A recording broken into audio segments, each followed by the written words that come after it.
하나님은 우리의 마음을 가장 먼저 만지시는 분이십니다. 우리가 아무 말 없이 누워있기만 해도 말씀은 조용히 흘러와 마음을 싸매고 생각을 다스리며 영혼을 평안으로 이끌어 갑니다.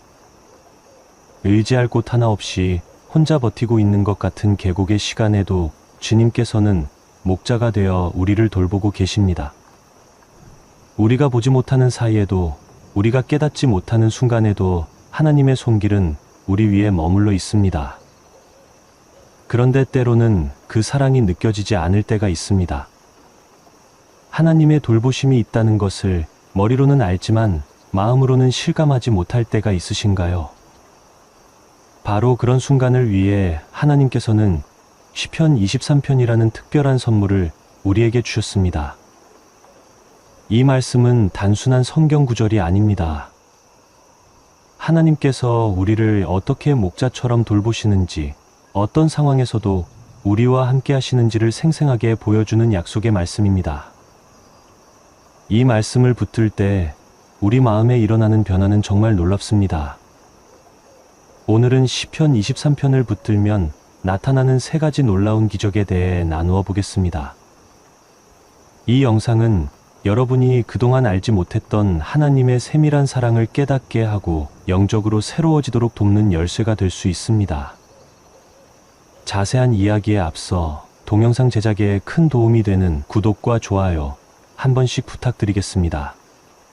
하나님의 말씀을 더 많은 분들과 나누는데 큰 힘이 됩니다. 지금 바로 시작하겠습니다.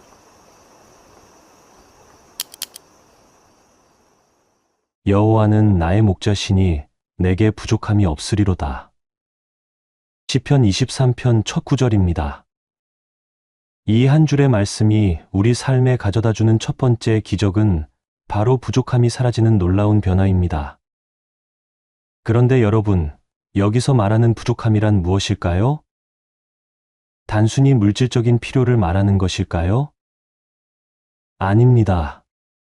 다윗이 고백한 이 부족함은 우리 마음 깊은 곳에 자리 잡고 있는 근본적인 결핍을 의미합니다. 현실을 한번 돌아보세요. 우리는 늘 무언가가 부족하다고 느끼며 살아갑니다. 건강이 부족하다고 걱정하고, 경제적 여유가 부족하다고 불안해하며, 사랑받는 것이 부족하다고 외로워합니다.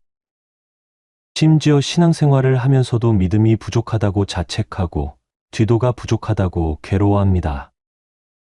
이런 마음으로 살아가다 보면 우리의 영혼은 점점 메말라갑니다.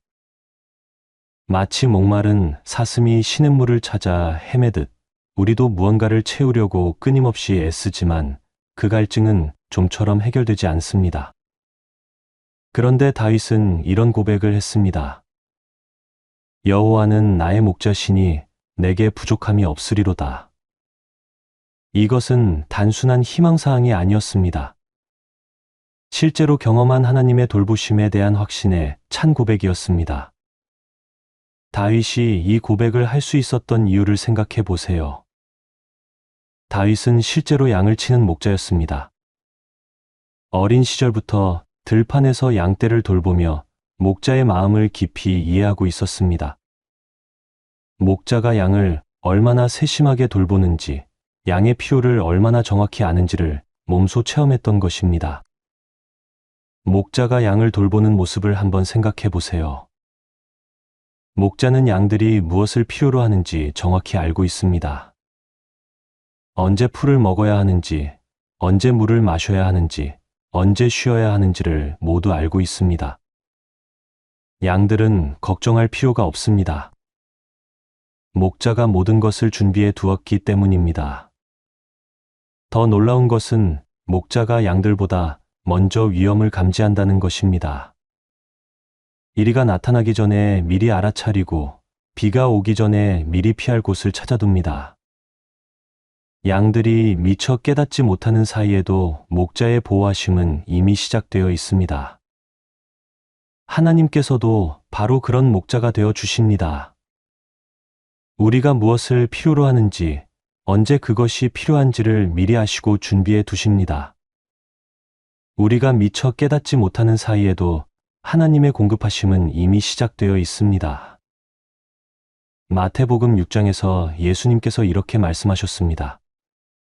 그러므로 내일 일을 위하여 염려하지 말라. 내일 일은 내일이 염려할 것이요 한날의 괴로움은 그날로 족하니라. 이 말씀도 바로 목자이신 하나님의 돌보심을 보여주는 약속입니다. 실제로 한 성도의 간증을 들어보겠습니다. 이분은 갑작스럽게 직장을 잃게 되었습니다.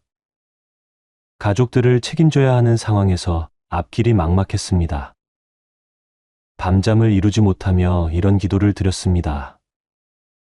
하나님, 저에게는 정말 아무것도 없습니다.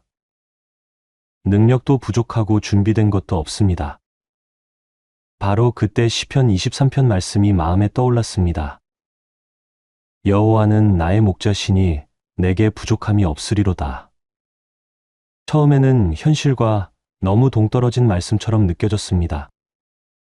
하지만 이 말씀을 붙들고 매일 고백하기 시작했습니다. 놀라운 일이 일어났습니다. 걱정과 불안이 점점 사라지기 시작했습니다.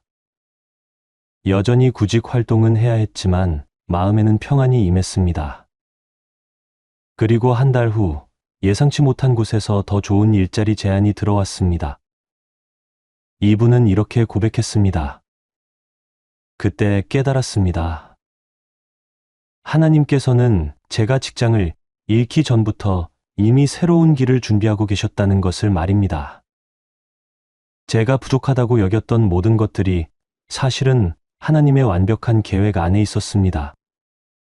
또 다른 성도의 이야기도 들어보겠습니다. 이분은 오랫동안 건강 문제로 고생하고 계셨습니다. 병원비만으로도 가게에 큰 부담이 되었고 치료, 과정도 순탄하지 않았습니다. 왜 하나님께서 이런 시련을 허락하시는지 원망스러운 마음도 들었습니다. 그런데 어느 날 시편 23편을 묵상하다가 깨달음이 왔습니다. 여호와는 나의 목자시니 내게 부족함이 없으리로다. 이 말씀에서 부족함이 없다는 것은 아픈 것이 없다는 뜻이 아니라 아픈 중에도 하나님의 돌보심이 부족하지 않다는 뜻이라는 것을 알게 되었습니다. 그 후 이분의 마음이 바뀌었습니다. 여전히 몸은 아팠지만 마음에는 평안이 임했습니다. 하나님께서 자신을 버리지 않으시고 끝까지 함께 하신다는 확신이 생겼습니다. 그리고 시간이 지나면서 조금씩 건강도 회복되기 시작했습니다. 여러분, 이것이 바로 시편 23편이 가져다주는 첫 번째 기적입니다. 우리가 이 말씀을 붙들 때 하나님께서는 우리의 관점을 바꿔주십니다. 부족하다고 여겼던 것들이 사실은 하나님의 풍성한 공급 안에 있다는 것을 깨닫게 해주십니다. 목자이신 하나님께서는 우리에게 필요한 모든 것을 이미 아시고 준비해 두셨습니다. 우리의 영적 필요도, 물질적 필요도, 정서적 필요도 모두 아시고 계십니다. 때로는 우리가 원하는 방식과 다를 수 있지만 하나님의 공급하심은 언제나 우리에게 가장 좋은 것으로 임합니다. 히브리어로 부족함이 없다는 표현은 단순히 결핍이 없다는 의미를 넘어섭니다. 완전함, 충족함, 만족함이라는 깊은 의미를 담고 있습니다. 하나님께서 우리의 목자가 되실 때 우리는 진정한 만족과 충족을 경험하게 됩니다. 이 말씀을 매일 고백해 보세요. 여호와는 나의 목자시니 내게 부족함이 없으리로다. 이 고백이 여러분의 마음에 뿌리내릴 때 부족함으로 인한 염려와 걱정이 평안과 감사로 바뀌는 놀라운 기적을 경험하게 될 것입니다. 목자이신 하나님께서 우리에게 부족함이 없도록 공급해 주신다는 첫 번째 기적을 나누었습니다. 이제 시편 23편이 가져다주는 두 번째 기적에 대해 말씀드리겠습니다. 바로 참된 쉼을 얻는 놀라운 은혜입니다. 그가 나를 푸른 풀밭에 누이시며 쉴만한 물가로 인도하시는도다. 내 영혼을 소생시키시고 자기 이름을 위하여 이의 길로 인도하시는도다. 시편 23편 2절과 3절 말씀입니다. 여러분, 요즘 세상을 살아가면서 진정한 쉼을 누려본 적이 언제였습니까? 몸은 누워 있어도 마음은 여전히 분주하고 잠자리에 들어도 머릿속에는 온갖 걱정이 맴도는 그런 경험 해보셨을 겁니다. 현대를 살아가는 우리에게 쉼이란 참으로 귀한 것이 되었습니다. 특히 우리 같은 신앙인들은 더욱 그렇습니다. 교회 일도 해야 하고, 가정도 돌봐야 하고, 직장 일도 감당해야 합니다. 기도도 해야 하고, 말씀도 읽어야 하고, 전도도 해야 한다는 부담감까지 더해집니다. 언제부턴가 신앙생활마저 또 하나의 짐이 되어 버린 것은 아닌지 돌아보게 됩니다. 그런데 하나님께서는 이런 우리에게 진정한 쉼을 주시고 싶어 하십니다. 그가 나를 푸른 풀밭에 누이시며, 여기서 푸른 풀밭이라는 표현을 주목해 보세요. 히브리어 원문에서 이 단어는 단순히 푸른 색깔을 의미하는 것이 아닙니다. 생명력이 넘치고 싱싱하고 풍성한 곳을 의미합니다. 광야에서 양을 치는 목자에게 푸른 풀밭을 찾는 것은 쉬운 일이 아니었습니다. 대부분의 땅은 메마르고 거칠었기 때문입니다. 그런 환경에서 푸른 풀밭을 찾아내는 것은 목자의 실력과 사랑을 보여주는 것이었습니다. 하나님께서도 마찬가지입니다. 이 메마른 세상에서 우리에게 진정한 쉼터를 마련해 주십니다. 그 쉼터는 단순히 몸을 눕히는 곳이 아닙니다. 영혼이 회복되고 생명력을 되찾는 곳입니다. 또한 쉴 만한 물가로 인도하신다고 했습니다. 여기서 쉴 만한 물이라는 표현도 깊은 의미가 있습니다. 히브리어로는 메노트라고 하는데 이것은 고요하고 평안한 물을 의미합니다. 급류가 아니라 잔잔하고 깨끗한 물가를 뜻합니다. 양들은 급류에서는 물을 마실 수 없습니다. 물소리가 크면 놀라서 도망가고 물이 세차게 흐르면 위험하기 때문입니다. 목자는 반드시 양들이 안전하게 물을 마실 수 있는 고요한 물가를 찾아주어야 했습니다. 하나님께서도 우리에게 그런 쉼을 주십니다. 세상의 소음과 혼란에서 벗어나 고요한 곳에서 영혼의 갈증을 해소할 수 있도록 인도해 주십니다. 그 고요한 물가에서 우리는 하나님의 음성을 듣고 평안을 얻고 새 힘을 얻게 됩니다. 실제로 한 성도의 경험을 나누어 보겠습니다. 이분은 수년간 극심한 스트레스와 우울감에 시달리고 계셨습니다. 일도 잘 안 되고 가정도 평안하지 않고 건강마저 나빠졌습니다. 교회에 나와서도 마음이 무겁고 기쁨이 없었습니다. 어느 날 새벽 기도회에서 시편 23편을 묵상하게 되었습니다. 그가 나를 푸른 풀밭에 누이시며 쉴 만한 물가로 인도하시는도다. 이 말씀을 읽는데 갑자기 눈물이 쏟아져 나왔습니다. 그분은 이렇게 고백했습니다. 그동안 저는 쉬는 방법을 몰랐던 것 같습니다. 항상 무언가를 해야 한다는 강박에 시달렸고 가만히 있으면 불안했습니다. 심지어 기도할 때도 뭔가 열심히 해야 된다는 생각으로 가득했습니다. 그런데 이 말씀을 통해 깨달았습니다. 하나님께서는 제가 애쓰고 노력하는 것보다 먼저 저를 쉴 수 있는 곳으로 인도하고 싶어 하신다는 것을 말입니다. 그날부터 기도의 자세가 바뀌었습니다. 무언가를 간구하기 전에 먼저 하나님 앞에서 마음을 내려놓는 시간을 가지기 시작했습니다. 그가 나를 푸른 풀밭에 누이시며 쉴 만한 물가로 인도하시는도다. 이 말씀을 반복해서 묵상하며 하나님의 품에서 쉬는 연습을 했습니다. 놀라운 변화가 일어났습니다. 마음의 평안이 찾아왔고 잠도 깊이 잘 수 있게 되었습니다. 일상의 스트레스는 여전했지만 그것에 압도당하지 않게 되었습니다. 무엇보다 하나님과의 관계가 회복되면서 신앙의 기쁨을 다시 맛보게 되었습니다. 내 영혼을 소생시키시고 바로 이 말씀이 현실이 된 것입니다. 소생시킨다는 히브리어 단어는 돌이킨다, 회복시킨다는 의미입니다. 죽어가던 것을 다시 살려내시는 하나님의 능력을 보여주는 표현입니다.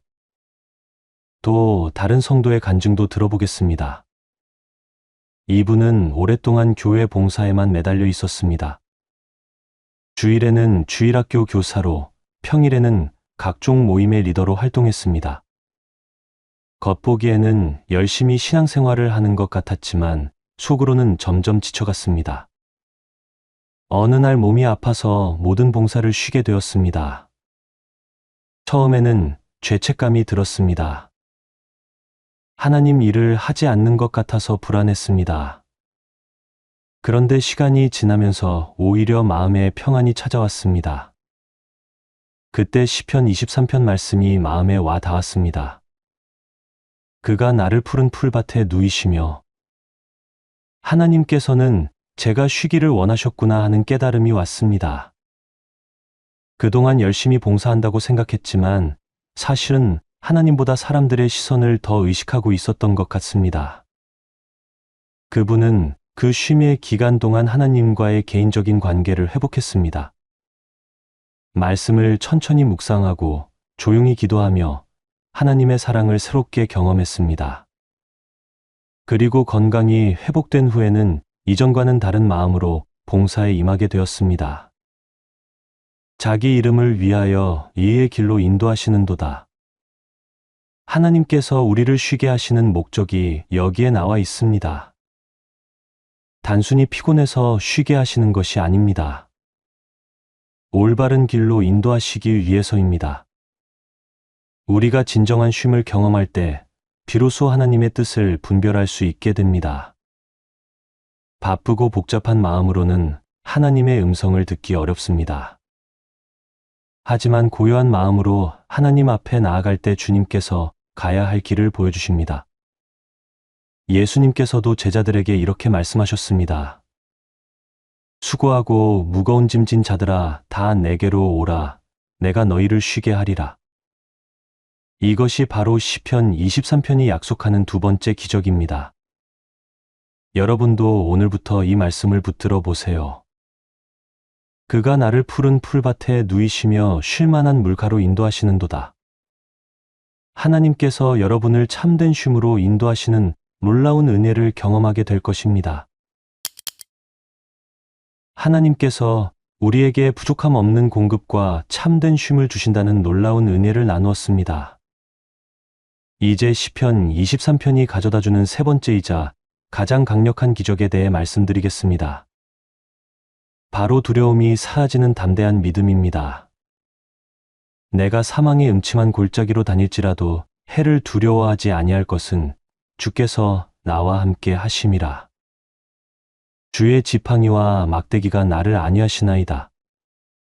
시편 23편 4절 말씀입니다. 여러분, 이 말씀이 주는 충격이 얼마나 큰지 아십니까? 사망의 음침한 골짜기라는 표현은 인간이 경험할 수 있는 가장 극한의 상황을 의미합니다. 절망과 공포, 절대적인 고립감과 무력감이 지배하는 그런 상황 말입니다. 그런데 다윗은 그런 상황에서도 해를 두려워하지 아니한다고 고백했습니다. 이것이 어떻게 가능할까요? 그 이유가 바로 주께서 나와 함께 하심이라는 확신 때문이었습니다. 사망의 음침한 골짜기라는 히브리어 표현을 자세히 살펴보겠습니다. 차르마베트라고 하는 이 단어는 단순히 죽음을 의미하는 것이 아닙니다. 죽음의 그림자, 죽음이 드리운 어둠을 뜻합니다. 실제로 죽은 것은 아니지만 죽음과 같은 절망감에 빠진 상태를 표현하는 것입니다. 우리 인생에도 그런 골짜기의 시간들이 있습니다. 갑작스러운 질병의 진단을 받을 때, 사랑하는 사람을 떠나보낼 때, 경제적으로 파탄에 이를 때, 인간관계에서 배신을 당할 때가 바로 그런 순간들입니다. 그런 상황에서 우리는 마치 깊은 골짜기에 홀로 서 있는 것 같은 두려움을 경험합니다. 하지만 하나님의 백성에게는 다른 고백이 있습니다. 해를 두려워하지 아니할 것은 주께서 나와 함께 하심이라. 이 고백이 바로 시편 23편이 주는 세 번째 기적의 핵심입니다. 성경에서 다니엘의 이야기를 한번 생각해 보세요. 다니엘은 왕의 명령을 어기고 하나님께 기도했다는 이유로 사자굴에 던져졌습니다. 사람의 관점에서 보면 완전히 사망이 음침한 골짜기 상황이었습니다. 포악한 사자들이 우글거리는 굴 속에서 밤을 지새워야 했습니다. 그런데 다니엘은 두려워하지 않았습니다. 왜냐하면 하나님께서 함께 하신다는 확신이 있었기 때문입니다. 실제로 하나님께서는 천사를 보내어 사자들의 입을 막아주셨습니다. 다음 날 아침 다니엘은 아무런 해를 당하지 않고 굴에서 나올 수 있었습니다. 또 다른 예로 욥의 이야기도 있습니다. 욥은 하루아침에 모든 재산을 잃고 자녀들을 잃고 건강마저 잃었습니다. 친구들마저 그를 정죄하며 긍을 돌렸습니다. 그야말로 사망의 음침한 골짜기를 걷고 있었습니다. 하지만 욥은 이런 고백을 했습니다. 그가 나를 죽이실지라도 나는 그를 의뢰하리라. 이것이 바로 시편 23편이 말하는 담대한 믿음입니다. 상황이 절망적이어도 하나님을 신뢰하는 믿음입니다. 실제로 현대를 살아가는 성도들의 간증을 들어보겠습니다. 한 자매님의 이야기입니다. 이분은 갑작스럽게 암 진단을 받았습니다. 의사는 시간이 많지 않다고 했습니다. 가족들은 모두 절망에 빠졌고 본인도 처음에는 극도의 공포에 사로잡혔습니다. 그런데 어느 날 새벽 기도 시간에 시편 23편 4절 말씀이 마음에 강하게 임했습니다. 내가 사망의 음침한 골짜기로 다닐지라도 해를 두려워하지 아니할 것은 주께서 나와 함께 하심이라. 그 순간 놀라운 평안이 마음에 임했습니다. 이분은 이렇게 고백했습니다. 죽음에 대한 두려움이 완전히 사라진 것은 아니었습니다. 하지만 그보다 더 큰 확신이 생겼습니다. 살든지 죽든지 하나님께서 함께 하신다는 확신 말입니다. 그 확신이 두려움보다 더 컸습니다. 그 후 이분의 삶이 완전히 바뀌었습니다. 치료 과정도 담대하게 받아들였고 가족들을 오히려 위로하며 격려했습니다. 주변 사람들이 놀랄 정도로 평안한 모습을 보였습니다. 결국 기적같이 건강을 회복하셨지만 그보다 더 큰 기적은 두려움을 이기는 믿음을 얻은 것이었습니다. 주의 지팡이와 막대기가 나를 안위하시나이다. 이 부분도 깊은 의미가 있습니다. 목자의 지팡이는 양들을 인도하고 보호하는 도구였습니다. 막대기는 맹수나 도적들로부터 양떼를 지키는 무기였습니다. 하나님께서도 우리에게 그런 지팡이와 막대기가 되어 주십니다. 어두운 골짜기를 걸을 때 길을 잃지 않도록 인도해 주시고 영적인 원수들로부터 우리를 보호해 주십니다. 안위한다는 것은 위로하고 격려한다는 뜻입니다. 또 다른 성도의 간증도 들어보겠습니다. 한 형제님은 사업 실패로 인해 엄청난 빚을 지게 되었습니다. 채권자들의 독촉에 시달리고 가족들에게도 미안한 마음뿐이었습니다. 극단적인 선택까지 생각할 정도로 절망적인 상황이었습니다. 그런데 어느 날 시편 23편을 읽다가 4절 말씀에서 멈추게 되었습니다. 내가 사망의 음침한 골짜기로 다닐지라도 해를 두려워하지 아니할 것은 주께서 나와 함께 하심이라. 이 말씀이 마음 깊이 박혔습니다. 그분은 이렇게 고백했습니다. 그때 깨달았습니다.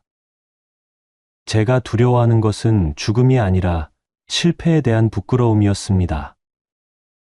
사람들의 시선과 평가가 무서웠던 것입니다. 하지만 하나님께서는 그런 저와도 함께 하신다는 것을 알게 되었습니다. 그 후로 마음가짐이 완전히 바뀌었습니다.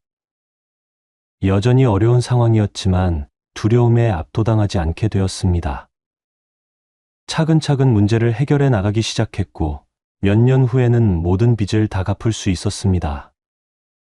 무엇보다 그 과정에서 하나님의 신실하심을 깊이 체험했습니다. 사도 바울도 비슷한 고백을 했습니다. 내게 능력 주시는 자 안에서 내가 모든 것을 할 수 있느니라. 이것이 바로 시편 23편이 주는 담대함입니다. 상황이 절망적이어도 하나님께서 함께 하시기 때문에 두려워하지 않는 믿음입니다. 여러분도 지금 어떤 골짜기를 지나고 계십니까? 질병의 골짜기일 수도 있고, 경제적 어려움의 골짜기일 수도 있고, 인간관계의 골짜기일 수도 있습니다. 어떤 골짜기든 상관없습니다. 시편 23편 4절 말씀을 붙들어 보세요. 내가 사망의 음침한 골짜기로 다닐지라도 해를 두려워하지 아니할 것은 주께서 나와 함께 하심이라. 이 말씀이 여러분의 마음에 뿌리내릴 때 어떤 상황에서도 두려워하지 않는 담대한 믿음이 생길 것입니다. 하나님께서는 여러분을 홀로 두지 않으십니다. 가장 어둡고 절망적인 순간에도 함께 걸어가 주십니다. 이것이 바로 시편 23편이 약속하는 세 번째 놀라운 기적입니다. 지금까지 시편 23편이 가져다주는 세 가지 놀라운 기적을 함께 나누었습니다. 부족함이 사라지는 변화, 참된 쉼을 얻는 은혜, 그리고 두려움이 사라지는 담대한 믿음이었습니다. 이제 시편 23편의 마지막 부분을 통해 하나님께서 우리에게 주시는 완전한 축복에 대해 말씀드리겠습니다. 주께서 내 원수의 목전에서 내게 상을 차려주시고 기름을 내 머리에 부으시니 내 잔이 넘치나이다. 내 평생의 선하심과 인자하심이 반드시 나를 따르리니 내가 여호와의 집에 영원히 살리로다. 시편 23편 5절과 6절 말씀입니다. 여러분, 이 말씀에서 놀라운 반전을 발견할 수 있습니다. 앞에서는 목자와 양의 관계로 시작했는데 여기서는 주인이 손님을 극진히 대접하는 모습으로 바뀝니다. 하나님께서는 우리를 단순한 양으로만 보시는 것이 아니라 귀한 손님으로 대접해 주신다는 뜻입니다. 주께서 내 원수의 목전에서 내게 상을 차려주시고, 이 표현은 고대 근동 지역의 문화를 이해해야 합니다. 당시에 원수 앞에서 누군가를 위해 잔치상을 차린다는 것은 그 사람을 완전히 보호하고 높인다는 의미였습니다. 원수들이 보는 앞에서도 당당하게 축복해 주시는 하나님의 은혜를 보여주는 것입니다. 우리 인생에도 원수들이 있습니다. 실제 사람일 수도 있고 질병이나 가난, 절망과 같은 상황일 수도 있습니다. 그런 원수들이 우리를 해하려고 할 때 하나님께서는 오히려 그들 앞에서 우리를 축복해 주신다는 것입니다. 실제로 한 성도의 간증을 들어보겠습니다. 이분은 직장에서 심한 따돌림을 당하고 계셨습니다. 상사와 동료들이 모든 일에 트집을 잡았고 승진에서도 계속 누락되었습니다. 매일 출근하는 것이 고역이었고 그만두고 싶은 마음이 굴뚝 같았습니다. 그런데 어느 날 시편 23편 5절 말씀을 묵상하게 되었습니다. 주께서 내 원수의 목전에서 내게 상을 차려주시고, 이 말씀이 마음에 와 닿으면서 기도의 제목이 바뀌었습니다. 그만두게 해달라는 기도 대신 그 자리에서 하나님의 영광을 드러낼 수 있게 해달라고 기도하기 시작했습니다. 놀라운 일이 일어났습니다. 몇 달 후 회사에 큰 프로젝트가 들어왔는데 이분의 전문 분야였습니다. 그동안 쌓아온 실력을 발휘할 기회가 온 것입니다. 프로젝트는 대성공을 거두었고 이분은 전 직원 앞에서 표창을 받게 되었습니다. 그분은 이렇게 고백했습니다. 바로 그 순간 시편 23편 말씀이 현실이 되었습니다. 저를 괴롭혔던 사람들이 보는 앞에서 하나님께서 저를 높여 주신 것입니다. 그들의 표정이 아직도 기억납니다. 하나님께서 정말로 제 편이 되어 주셨다는 것을 모든 사람이 보게 되었습니다. 기름을 내 머리에 부으시니 내 잔이 넘치나이다. 기름을 머리에 붓는 것은 고대 근동에서 최고의 환대를 의미했습니다. 왕이나 제사장을 세울 때 기름을 부었듯이 하나님께서는 우리를 왕 같은 제사장으로 대우해 주신다는 뜻입니다. 내 잔이 넘친다는 표현도 놀랍습니다. 단순히 필요를 채워주시는 것이 아니라 넘칠 정도로 풍성하게 주신다는 의미입니다. 하나님의 축복은 언제나 우리의 기대를 뛰어넘습니다. 또 다른 성도의 간증도 들어보겠습니다. 이분은 오랫동안 경제적 어려움에 시달리고 계셨습니다. 매달 생활비가 부족해서 이곳저곳에서 돈을 빌려야 했습니다. 자녀들 교육비도 감당하기 어려웠고 11조 드리는 것도 부담이 되었습니다. 그런데 어느 날 시편 23편을 통독하다가 내 잔이 넘치나이다 라는 말씀에서 멈추게 되었습니다. 현실과 너무 다른 말씀 같아서 처음에는 믿어지지 않았습니다. 하지만 이 말씀을 붙들고 매일 고백하기 시작했습니다. 그분은 말씀에 대한 자세를 바꾸기로 했습니다. 부족하다고 불평하는 대신 지금 있는 것에 감사하기 시작했습니다. 작은 수입이지만 그것도 하나님의 은혜라고 고백했습니다. 그리고 어려운 중에도 11조를 꾸준히 드렸습니다. 몇 년 후 놀라운 변화가 일어났습니다. 새로운 부업 기회가 생겼고 투자했던 일이 예상보다 훨씬 좋은 결과를 가져왔습니다. 빚도 다 갚고 여유 있는 생활을 할 수 있게 되었습니다. 정말로 잔이 넘치는 축복을 경험하게 된 것입니다. 내 평생의 선하심과 인자하심이 반드시 나를 따르리니. 이 말씀은 하나님의 축복이 일시적이 아니라 평생에 걸쳐 지속된다는 약속입니다. 선하심과 인자하심이 나를 따른다는 표현은 히브리어로 추격한다는 의미입니다. 마치 경찰이 도둑을 추격하듯이 하나님의 사랑이 우리를 끈질기게 따라온다는 뜻입니다. 우리가 하나님을 찾아가는 것이 아니라 하나님께서 먼저 우리를 찾아오십니다. 우리가 실수하고 넘어져도 하나님의 사랑은 포기하지 않고 계속 따라옵니다. 이것이 바로 하나님의 언약적 사랑입니다. 한 목사님의 간증을 들어보겠습니다. 이분은 젊은 시절 하나님을 떠나 방탕한 생활을 했습니다. 술과 도박에 빠져 가정도 파탄나고 사업도 망했습니다. 교회도 나가지 않았고 기도도 하지 않았습니다. 그런데 그 절망적인 시간에도 계속 마음에 떠오르는 말씀이 있었습니다. 바로 시편 23편이었습니다. 어릴 때 어머니가 가르쳐 주신 이 말씀이 계속 생각났습니다. 특히 선하심과 인자하심이 반드시 나를 따르리니 라는 구절이 자꾸 떠올랐습니다. 그분은 이렇게 고백했습니다. 그때 깨달았습니다. 제가 하나님을 버렸지만 하나님은 저를 버리지 않으셨다는 것을 말입니다. 제가 아무리 멀리 도망가도 하나님의 사랑은 저를 포기하지 않고 따라오고 있었습니다. 그 사랑에 감동되어 하나님께 돌아올 수 있었습니다. 내가 여호와의 집에 영원히 살리로다. 시편 23편의 마지막 구절입니다. 여호와의 집은 단순히 성전을 의미하는 것이 아닙니다. 하나님의 임재 가운데 하나님과의 관계 속에서 영원히 거하는 것을 의미합니다. 우리의 최종 목적지는 이 세상의 성공이나 행복이 아닙니다. 하나님과 영원히 함께하는 것입니다. 그 영원한 관계 속에서 완전한 평안과 기쁨을 누리는 것입니다. 이것이 바로 시편 23편이 약속하는 완전한 축복입니다.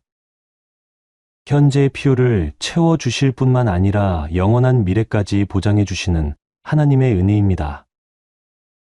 여러분, 지금까지 시편 23편의 놀라운 약속들을 함께 나누었습니다. 부족함이 사라지는 기적, 참된 쉼을 얻는 은혜, 두려움이 사라지는 담대함, 그리고 넘치는 축복과 영원한 약속까지 말입니다. 이 모든 것이 단순한 이론이 아닙니다.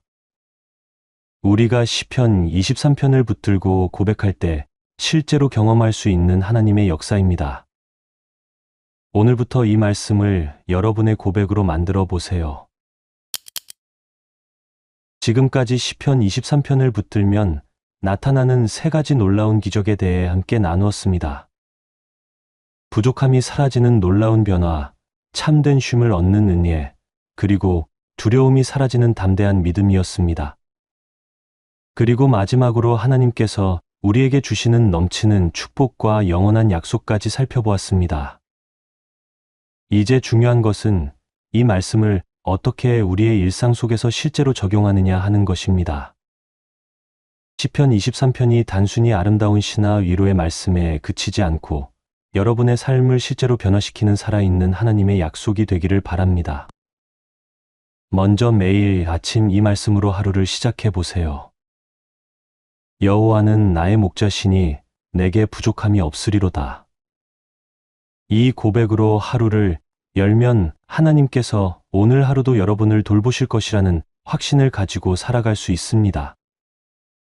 출근길에 가사 일을 하면서 혹은 일터에서 스트레스를 받을 때 이렇게 고백해 보세요. 그가 나를 푸른 풀밭에 누이시며 쉴 만한 물가로 인도하시는도다.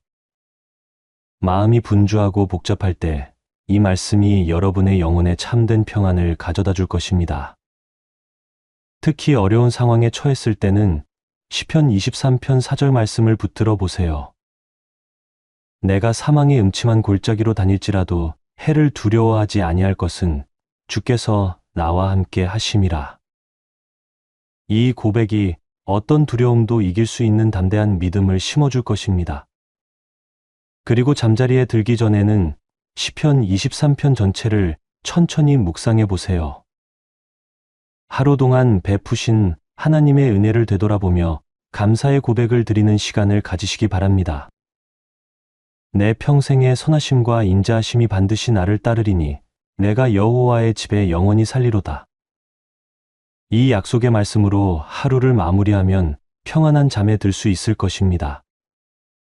실제로 많은 성도들이 이렇게 실천하며 놀라운 변화를 경험하고 있습니다. 한 권사님은 이런 간증을 해주셨습니다. 매일 아침 시편 23편을 읽고 하루를 시작한 지 한 달이 지나니까 마음가짐이 완전히 달라졌다고 했습니다. 예전에는 하루가 시작되면 걱정거리부터 생각했는데 이제는 하나님의 돌보심부터 생각하게 된다는 것입니다. 또 다른 집사님은 이런 고백을 하셨습니다. 직장에서 힘든 일이 생길 때마다 화장실에 가서 조용히 시편 23편을 암송한다고 했습니다. 그러면 마음이 진정되고 상황을 하나님의 관점에서 볼 수 있게 된다는 것입니다. 동료들도 그분의 변화된 모습을 보고 놀란다고 했습니다. 한 자매님은 이런 경험을 나누어 주셨습니다. 아이들이 아플 때나 가정에 어려운 일이 생길 때 시편 23편을 큰 소리로 선포한다고 했습니다. 여호와는 나의 목자시니 내게 부족함이 없으리로다. 이렇게 선포하면 가정에 평안이 임하고 문제들이 해결되는 것을 경험한다고 했습니다. 여러분도 이 말씀을 단순히 읽기만 하지 마시고 선포해 보세요. 믿음으로 고백할 때 말씀은 살아 역사하는 하나님의 능력이 됩니다. 주의 지팡이와 막대기가 나를 안위하시나이다. 이런 고백이 여러분의 삶에 실제적인 위로와 힘이 될 것입니다.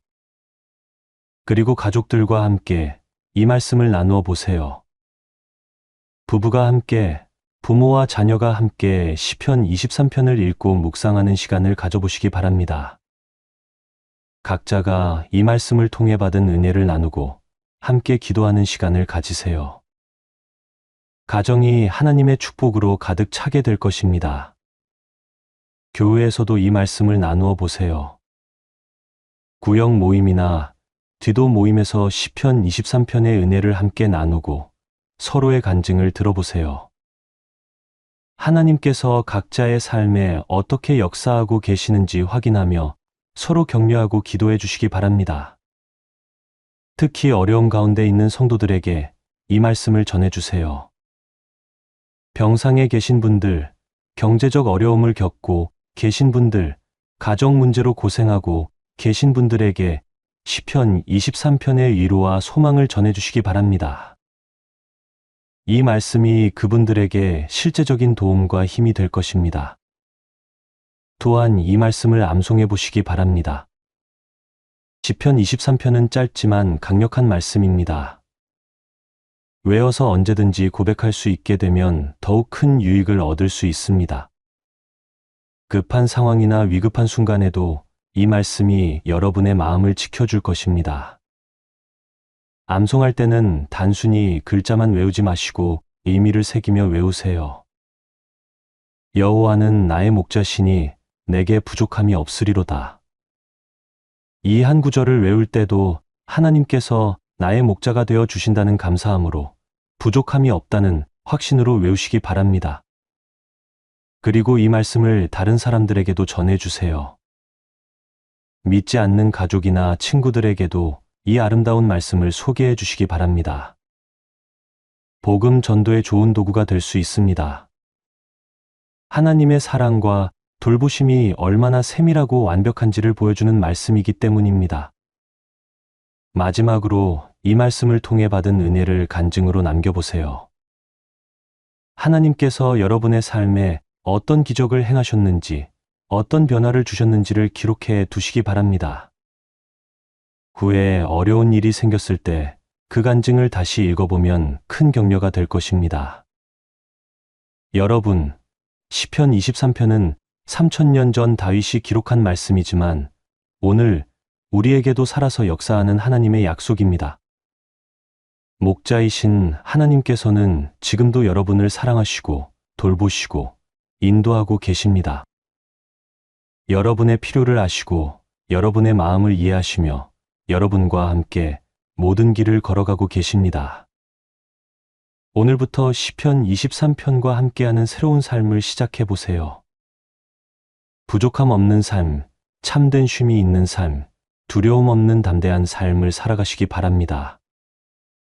그리고 하나님의 선하심과 인자하심이 평생 여러분을 따르는 축복된 인생을 누리시길 바랍니다. 이 영상이 여러분에게 도움이 되셨다면 구독과 좋아요를 눌러주세요. 알림 설정도 해주시면 새로운 말씀 영상을 놓치지 않고 받아보실 수 있습니다.